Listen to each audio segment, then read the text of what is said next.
300 years ago, a trapper standing in the Canadian wilderness stood on the private soil of a corporate empire. Rupert's Land covered 15% of the North American landmass, an area 7 times the size of France, and the Hudson's Bay Company owned every square inch of it. For centuries, the Hudson's Bay Company operated as the undisputed government of the North. The collapse of the Hudson's Bay Company is far more complex than the usual story about Amazon killing them all. To understand why the collapse of this 355-year-old titan felt so seismic, we have to look at the history. The Hudson's Bay Company was a foundational pillar of North American history that had already survived multiple radical transformations. Following the era of the fur trade and its de facto rule over the North, the company faced its first massive identity shift in 1869 with the Deed of Surrender. This agreement saw the company hand over its vast territories to the newly formed Dominion of Canada in exchange for £300,000 and a series of strategic land grants. While this trade effectively ended its status as a private government, it ignited a high-speed survival strategy born from a massive real estate realization. The company handed over its wilderness, but kept the title to blocks of land surrounding its most strategic trading posts. As the Canadian Pacific Railway pushed west and settlers flooded the prairies, those lonely wooden forts suddenly transformed into central commercial locations of booming new cities, like Winnipeg, Calgary, and Edmonton. The company quickly realized that selling supplies to these new settlers was an absolute goldmine compared to the dying fur trade. To capture this massive new middle class, they began constructing flagship stores that functioned as monuments of luxury and progress, solidifying the change from a fur trading entity into a sophisticated and modern retail destination. Throughout the 20th century, they doubled down on this model by swallowing up rivals like Morgan's in Montreal and the legendary Simpsons in Toronto, effectively securing the most valuable real estate in the heart of every major Canadian city. By the 1970s and 80s, HBC had morphed into a massive conglomerate with its hands in everything from oil and gas to real estate investment. The department stores essentially became the front for a massive property empire, setting a dangerous precedent where the company learned it could thrive even if the retail side struggled, as long as land values continued to skyrocket. This land-first mentality became the defining trait of the company as it moved into the late 90s and early 2000s, a period marked by mounting struggle. The traditional department store model began to feel the heat from nimble competitors and American giants like Walmart that eroded its dominance. This vulnerability eventually caught the eye of American financier Jerry Zucker, who launched a $1.1 billion takeover in 2006 to take the company private. Zucker's vision for the brand was cut short by his passing just 2 years later, leaving a massive, asset-rich company drifting without a captain. This leadership vacuum occurred at the exact moment the 2008 financial crisis began to tear through the global economy, setting the stage for Richard Baker and NRDC Equity Partners to step into the wreckage. In 2008, while the housing market cratered and the financial world seemed to be melting down, Richard Baker saw an opportunity where others saw only risk. Baker brought the sharp, cold perspective of a property developer to a world of seasonal fashion and inventory management. His firm, NRDC Equity Partners, specialized in the aggressive pursuit of distressed assets, a skill set entirely disconnected from the day-to-day realities of folding sweaters or predicting consumer trends. When he looked at the Hudson's Bay Company, he saw a sleeping real estate giant worth billions in land alone, just waiting to be exploited. When Baker looked at the Hudson's Bay Company, he saw a massive portfolio of undervalued real estate. The Bay owned some of the most prime locations in Canada. We're talking about the absolute center of Vancouver, the heart of Montreal, and the core of Toronto. Baker's thesis was that the company was worth more dead than alive. Or more accurately, the buildings were worth more than the business inside them. If he could buy the company, he could unlock that real estate value. He could split the company in two, the operating company, which sold the stuff, and the property company, which owned the dirt. This distinction is the key to the entire saga. In a normal retail business, the store exists to make a profit on sales. In Baker's model, the store existed to pay rent to the property company. The retail operations were just a tenant, a placeholder to keep the lights on while the real estate value was leveraged, borrowed against, and financialized. He ended up acquiring HBC, and suddenly, the oldest retailer in Canada was run by a landlord. For the first few years, this financial strategy appeared to be a masterstroke of corporate revitalization. After acquiring the company, Baker took Hudson's Bay public in 2012. He also sold the leases of 220 Zellers stores to Target for $1.8 billion, effectively flipping the real estate rights of a tired discount brand to an American giant desperate for a Canadian footprint. This massive windfall provided the war chest for a global shopping spree that targeted other iconic retailers with undervalued property. The centerpiece of this expansion was the $2.9 billion acquisition of Saks Fifth Avenue, a deal that perfectly illustrated Baker's real estate arbitrage. There is another blockbuster deal in the retail world to tell you about. Hudson's Bay is buying Saks, whose Fifth Avenue store in New York is a mecca for high-end shoppers. The deal is worth $2.9 billion. Baker focused on the fact that the Saks flagship store in Manhattan alone was estimated to be worth nearly $4 billion, significantly more than what he paid for the entire company. By revaluing these prestigious buildings at sky-high market rates, he could use them as collateral to borrow billions more, creating a self-sustaining cycle of leverage. This strategy allowed him to acquire Neiman Marcus and Bergdorf Goodman, joining them all under the new Saks global umbrella and building a portfolio that eventually contained over $7 billion in real estate. This works beautifully in a low interest rate environment. When money is free, you can carry billions of dollars in debt and look like a genius. You can pay the interest with cash flow from the stores, and you can tell investors that the underlying asset value is skyrocketing.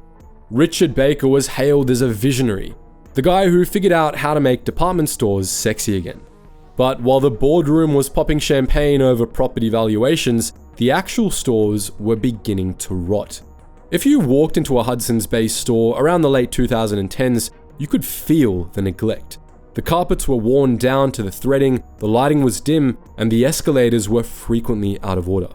This is the inevitable side effect of the PropCo strategy. When your owner's a real estate investor, the capital expenditure budget goes to the buildings, not to the customer experience. HBC wasn't investing in modern point-of-sale systems, and they weren't hiring enough staff to keep the floors tidy. By 2019, the retail apocalypse was in full swing, with malls beginning to empty out throughout the country.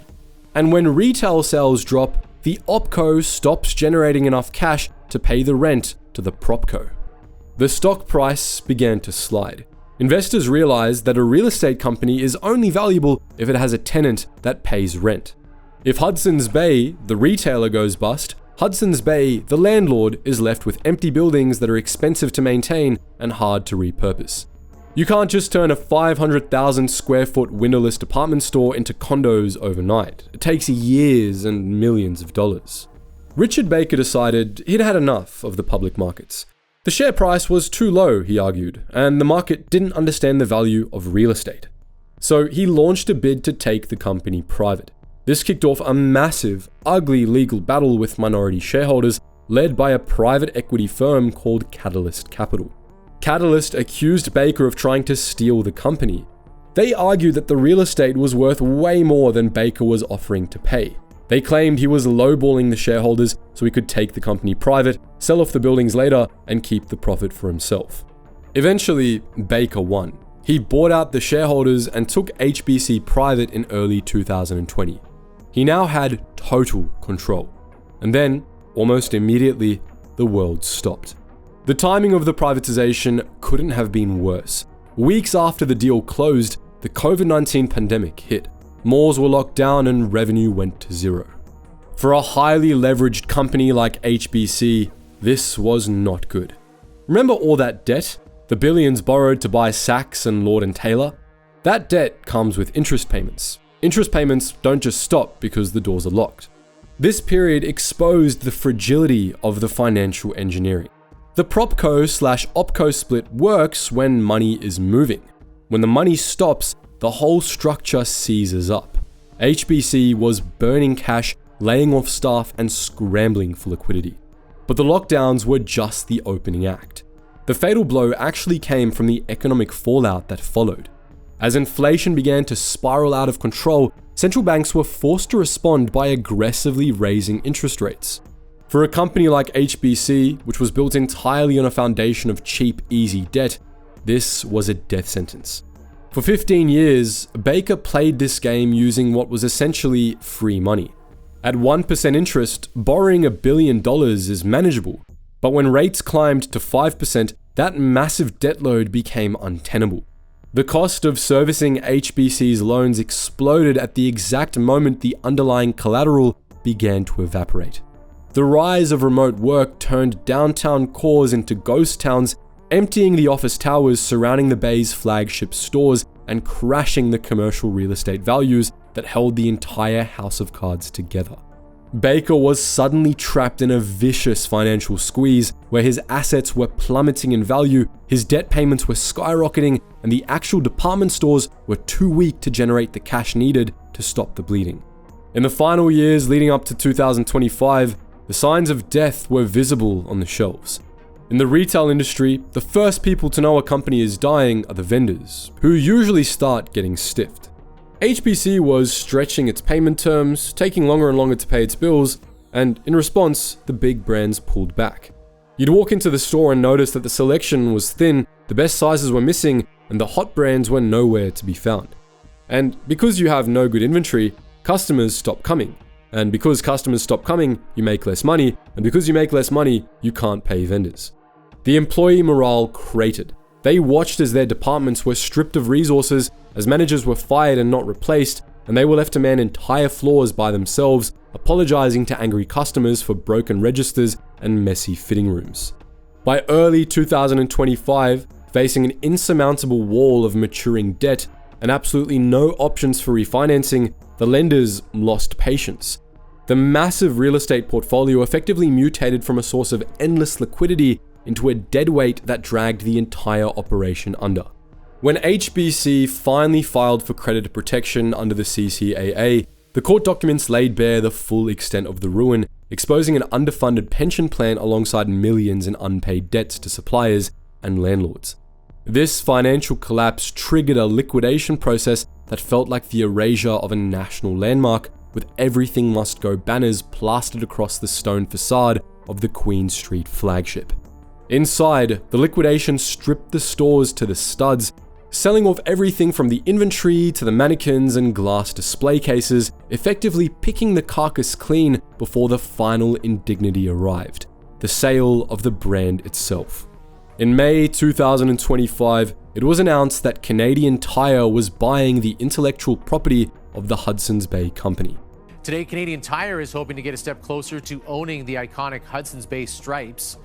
Canadian Tire will be in court today seeking a judge's approval on the $30 million deal to buy the Bay's intellectual property, including the name, coat of arms, and the iconic stripes. Richard Baker and his team looked at the retailer and decided that the selling of goods was secondary to the leveraging of assets.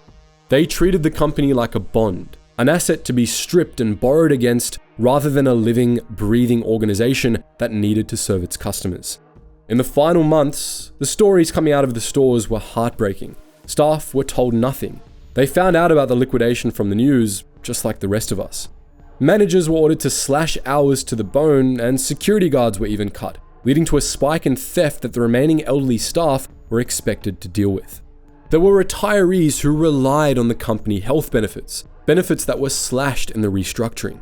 There were entire people who had spent their entire adult lives working on the visual merchandising teams, taking pride in the Christmas window displays, who were unceremoniously let go via Zoom calls.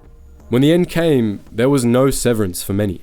The working notice was the liquidation sale itself.